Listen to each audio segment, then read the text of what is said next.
Happy Saturday to all of you. Hi, Chris Sargent here. I'm sure you know who I am. And I started this series a couple days ago about leading yourself through this crazy crisis, right? And I led in with that. I had one of the people that I follow pretty diligently is John Maxwell, and he had put out this beautiful message several years ago about leading in a crisis and how to lead people in a crisis. And so I pulled some of that stuff together. I pulled some of my own stuff together, and I came up with six main things, and it was to trust God, to have hope, to take a higher view, and then to dive into some details to really understand where you're at, to check your attitude, and to have some action steps moving forward. And so yesterday I talked a lot about trusting God and, trusting into your higher power and leaning into that there is a bigger being out there. I'm a Christian, and so that's where my strength comes from. And today I want to talk a little bit about hope. Hope is a very active word. And I found some really cool things about the difference between just being optimistic and having hope. And really, Jonathan Sachs, who's a rabbi, says it like this, and I love this. Optimism is the belief that the world is changing for the better, right? So we're growing through this crazy time, and you can have this belief that, things are going to be better on the other side, and you can believe that, right? And that can pull you forward for a little while. However, hope is the belief that together, right, we're going to pull people together, that we can make the world better. We can make it better, right? We have the power to make it better. So, optimism is just this passive belief that things are good and that things are going to be good. It's just things are going to be good. Things are going to be good. However, this hope thing requires some courage, right?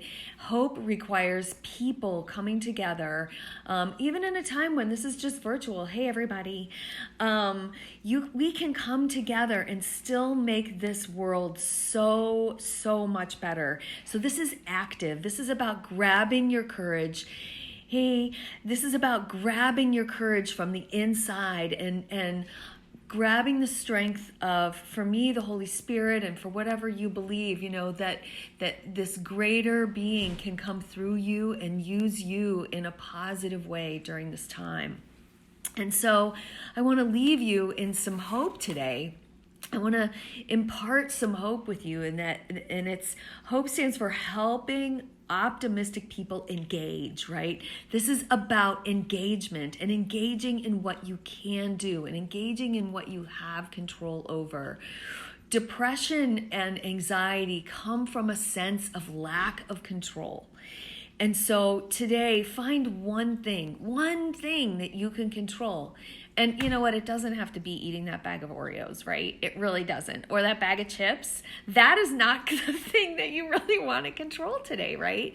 Get out and take a walk. I ran with my dog Mango, who some of you know, about 3.5 miles today. Just get out and walk for 10 or 15 minutes. Get some fresh air. Open the windows in your house. Grab some freshness today. Those are things that you can control. Your heart you can control. You control whether you watch the news. You can control whether you are reading something positive or something negative. I have a bookshelf over there, tons of books. I have books everywhere. I know it's kind of a mess. Anyway, maybe I need to control my clutter, right? Maybe you can control your clutter. I have a friend, Sarah Dalton, who's starting a thing on Monday about controlling your clutter all over your house.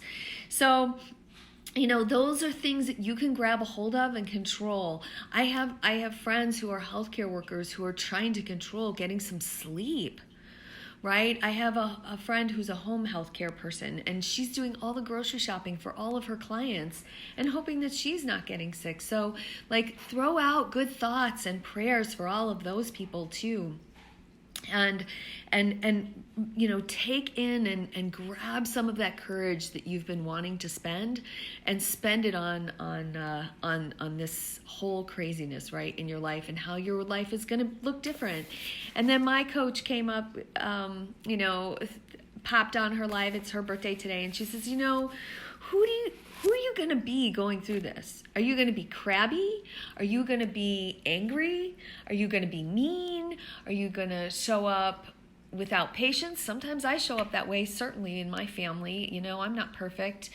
You know, what are those, how are you going to show up day in and day out? And how can you take care of yourself to show up in the most positive way that you can?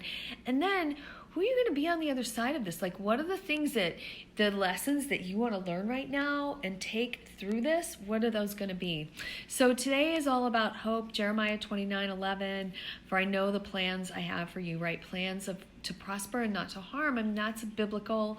There's lots of other, it's not just the Bible that says those kind of things. It's other places that you can see that. And then another is, you know, that God will renew your strength, right? He or she can renew your strength. You can soar on wings of eagles and not be weary. And you can really grab the strength of the universe or God, again, whatever your beliefs are, and take that forward with you. So courage is an active, engaged word. And I want to impart that on you today, to grab what you can control of, and that's your hope. And I want to help optimistic people engage and move forward in your life, not just stay stuck, right? Just because you're in your house doesn't mean you have to be stuck in your life. So move forward. Love you. Tomorrow, we're going to talk about taking a higher view, right? We're going to back up and look at this thing from 50,000 feet and see some of the beauty that can come out of this. So till tomorrow, take care. Bye.